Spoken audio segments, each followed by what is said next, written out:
Morning, everybody. So welcome to this special client update on the impact of the post-trade and capital markets in light of the ongoing military conflict in the Middle East.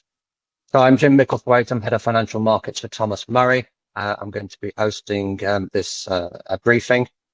And we're going to go through on the agenda step by step through the impact of what's been happening in terms of the market operations, in terms of the banks, what we're seeing in terms of cyber threats, and we'll update you on the actions that we've taken in terms of our alerts, our risk opinion on what's going on, and maybe also suggesting how we will continue to monitor this in the future and obviously keep clients up to date. So in terms of the situation, obviously everybody I'm sure has been keeping up with current events, although it is a very fast moving situation. So the US and Israel launched widespread strikes on Saturday, targeting Iran's missile infrastructure, military sites and senior leaders in a campaign named Operation Epic Fury. The initial operation successfully targeted Iran's leadership and has triggered retaliatory missile strikes across Israel and, in fact, the wider kind of Gulf region.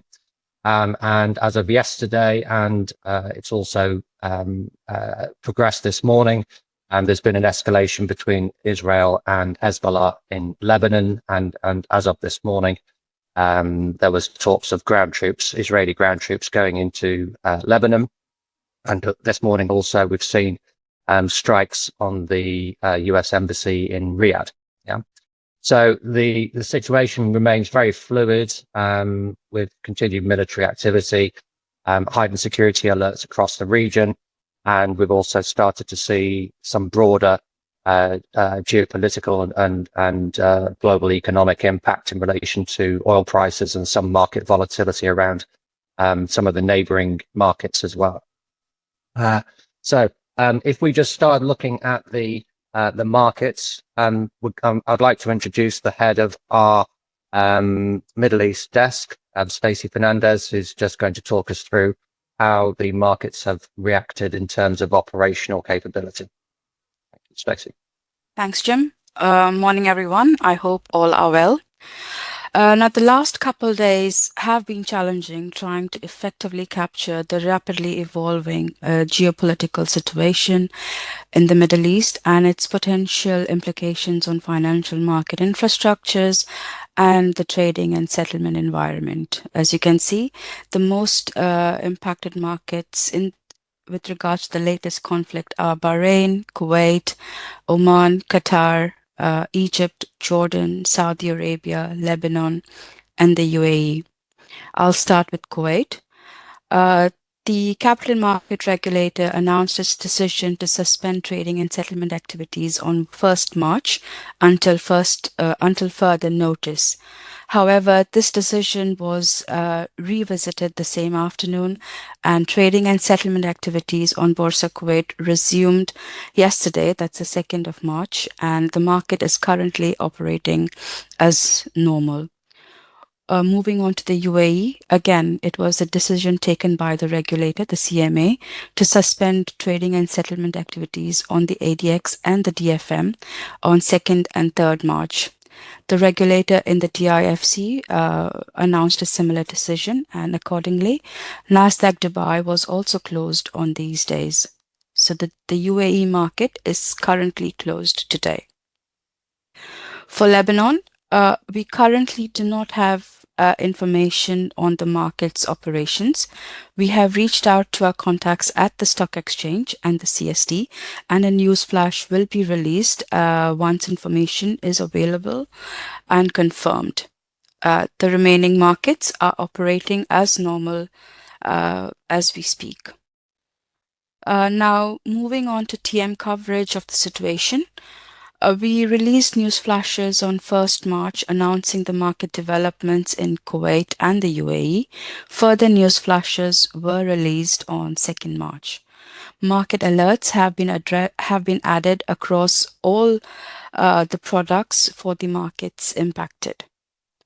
we held a risk committee meeting yesterday afternoon to discuss the rapidly evolving situation.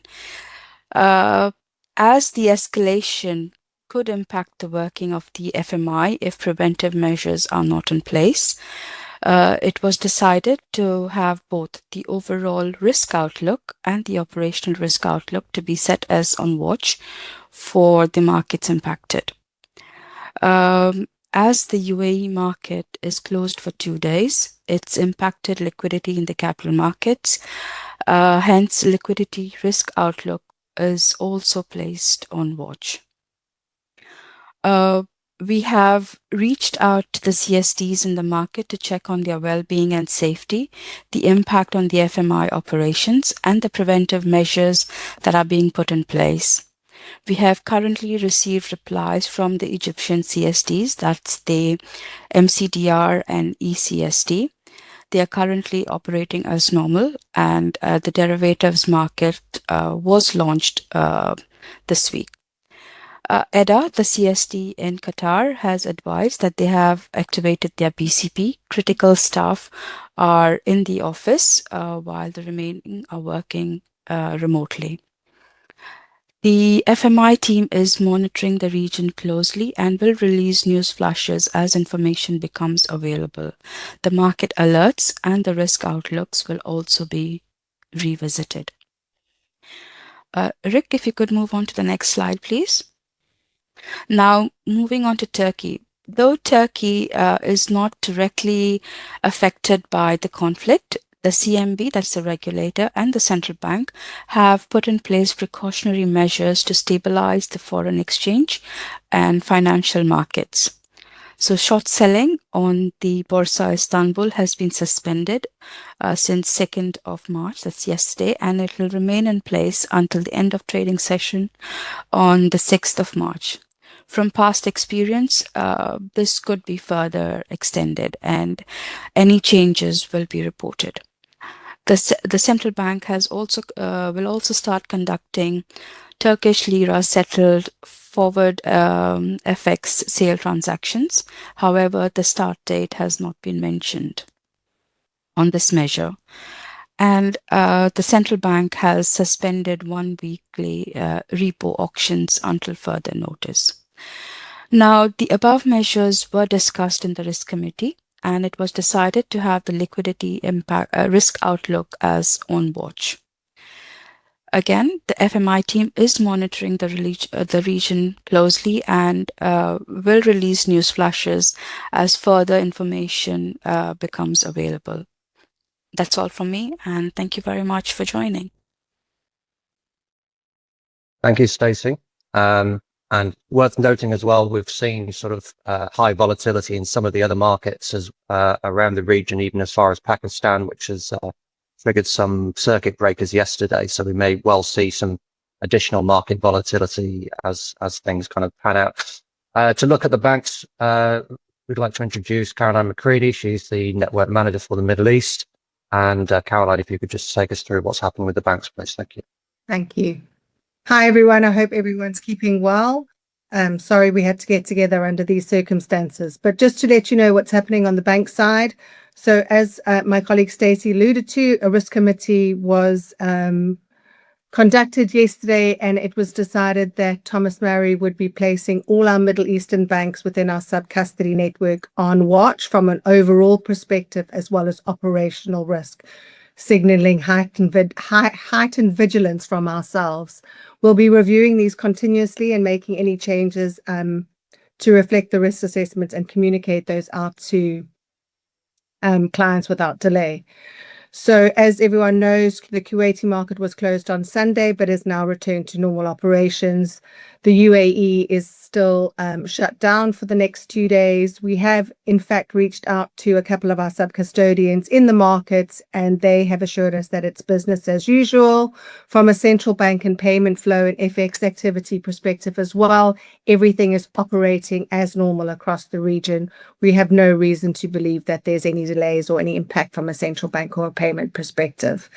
From a global custodian perspective, obviously the direct impact for global custodians is limited, but there is indirect exposure should there be any issues with the local sub-custodian that they utilize in the market. So Thomas Murray will be continuing to monitor the situation and keeping clients abreast of any changes as they occur.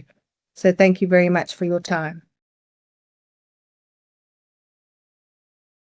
Thank you, Caroline. And we're going to move on to cyber now. Johan Peters is Managing Director for our cybersecurity practice. And I just briefly mentioned that if anybody does have any questions they want to pose in the chat, we may well be able to get to them at the end of the call. Otherwise, we'll pick them up afterwards. So thank you.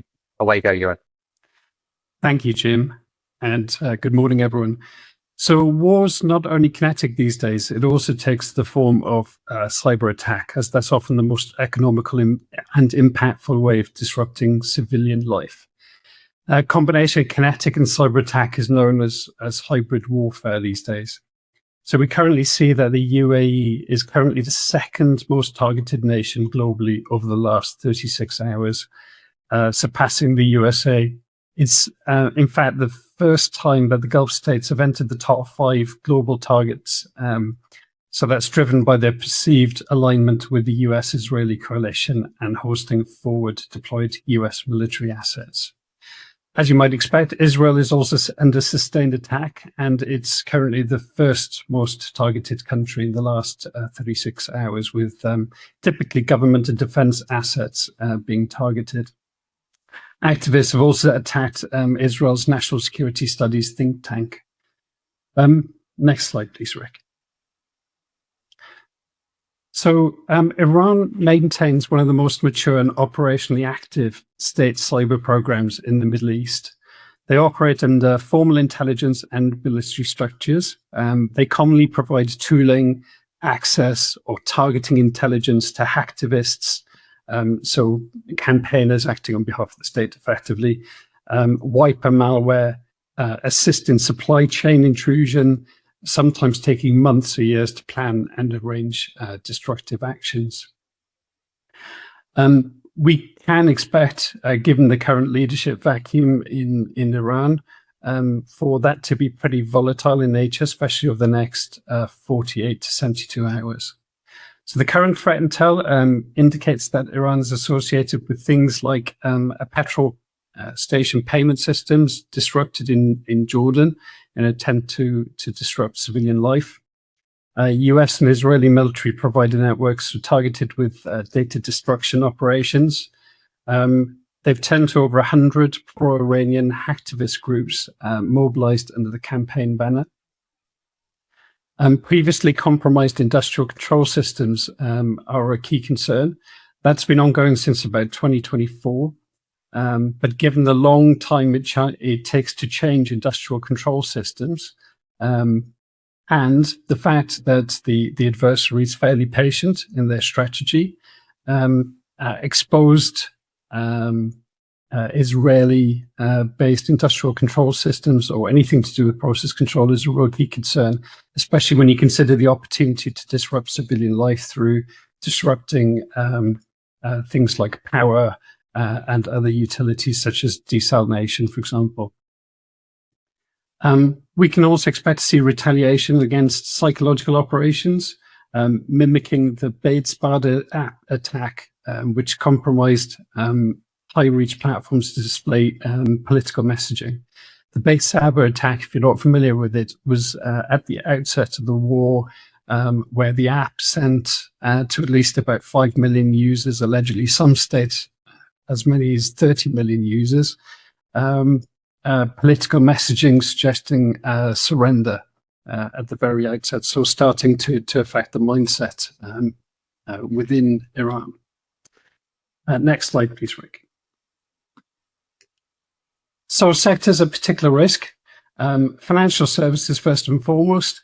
The precedent in the region was set by the attack on Bank Safa in June 2025. That was victim to the pro-Israeli state threat group Predatory Sparrow, who claimed to destroy all of the Iranian bank's data, causing branch closures and customer account lockouts. Critical infrastructure I've covered to some extent, but the sale of access to those systems on Telegram was a key concern, along, as I've mentioned, the slow rate of change. and the long patience of the adversary. So keep a special eye on any exposed process control functionality to the internet. Transport and shipping is currently really volatile. So the recent strikes in Iran and subsequent regional escalations significantly increased transport and shipping risks around the Arabian Gulf, particularly in the Strait of Hormuz, where 1/5 of the world's oil transit by sea passes. Commercial vessels have been struck or forced to anchor. Insurers have withdrawn war risk cover, and traffic has slowed dramatically as ship owners reroute to suspend sailings to avoid the high-risk area. In fact, it was oil tanker Skylight that was fired upon near the Strait of Hormuz, leading to the evacuation of its crew and broader transit suspensions. So in addition to kinetic threats to shipping, maritime navigation systems are facing increasing electronic interference. That's demonstrated through the continued growth of attacks on the underlying technical infrastructure which underpins navigation. That includes widespread GPS jamming and AIS spoofing, so the information that's broadcast around the position and the intent of a ship. If you look at the online maps currently, you'll find ships traversing land or moving in a circular pattern. That indicates AIS jamming. So that creates a navigational hazard for commercial traffic. Government and defense adjacent, so that risk is obvious to an extent.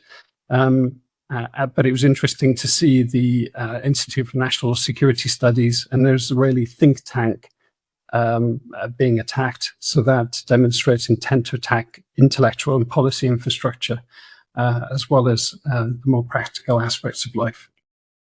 Media and communications is also a concern, as information operations are a core component to the current campaign. So, for example, we saw the compromise of an Iranian TV channel in January 2026 by a pro-Israeli group. And I've heard in the last 24 hours that may have happened again. So that's really ongoing in all forms of media, not just broadcast. And supply chain. The intrusion of a target via an IT service provider is a well-trodden path these days. But it was interesting to see that Amazon Web Services, their data center in the Middle East, was impacted because it was struck by foreign objects. Not sure what yet, but that disrupted the operation of that data center and the ability to provide Amazon's services in the Middle East and other associated regions that depend on that. So that was quite impactful because many services that we consume in daily life are based on Amazon's web services. Next slide, please, Rick. So, key advice, our takeaways. So know your assets and secure them. If you think that access to some of our tooling like Orbit Security would be helpful, please get in touch. Audit the edge of your networks as well as patch firewalls, VPNs, make sure that that edge of the network is robust.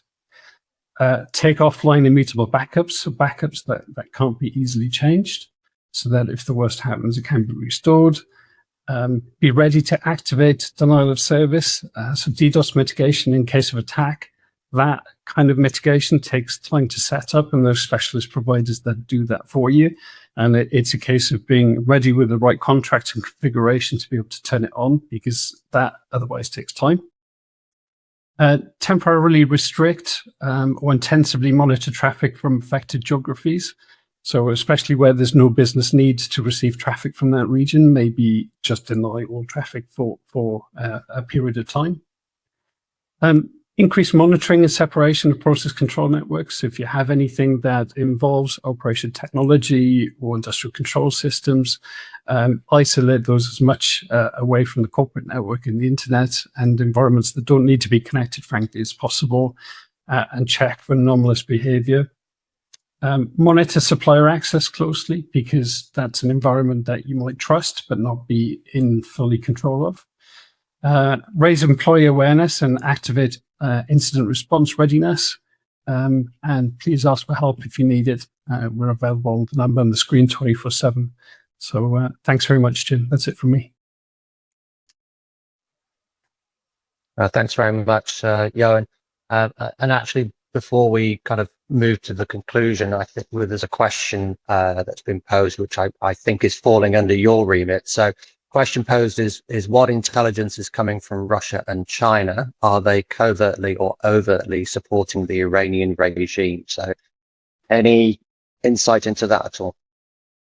Yes, I would expect to see, so unconfirmed, so just my personal expectation, Russia moving certainly from the informal networks of adversaries, so the coalitions that exist across the internet, move to support the Iranian regime in a fairly short amount of time.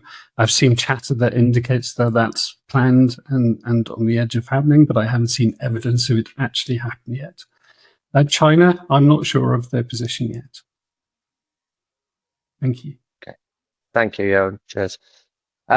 Also, a very quick update. We've just received confirmation from the Lebanese market that they are operating as usual as of today. Obviously, as things evolve, we'll be keeping track of that.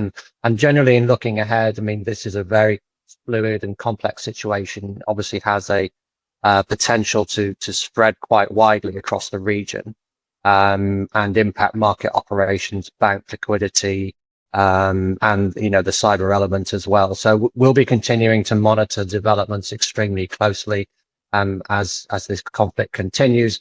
There's no definite time frame for this. President Trump talked yesterday about possibly a 4 to 5 week time horizon, but he seems to think they're ahead of schedule, so it could be much shorter than that, hopefully. But we'll continue to assess the potential impacts on the operational resilience of the market infrastructures, the liquidity dynamics, and the regulatory interventions, as they come through in different markets. And we'll make sure that we're keeping you completely informed through our newsflash service, and making sure that you understand, what the risk implications of this are. So I think that concludes our briefing for this morning. And we'll certainly repeat these if necessary as conflict progresses. So thank you very much for everybody's attention this morning, and have a good rest of the day. Thank you.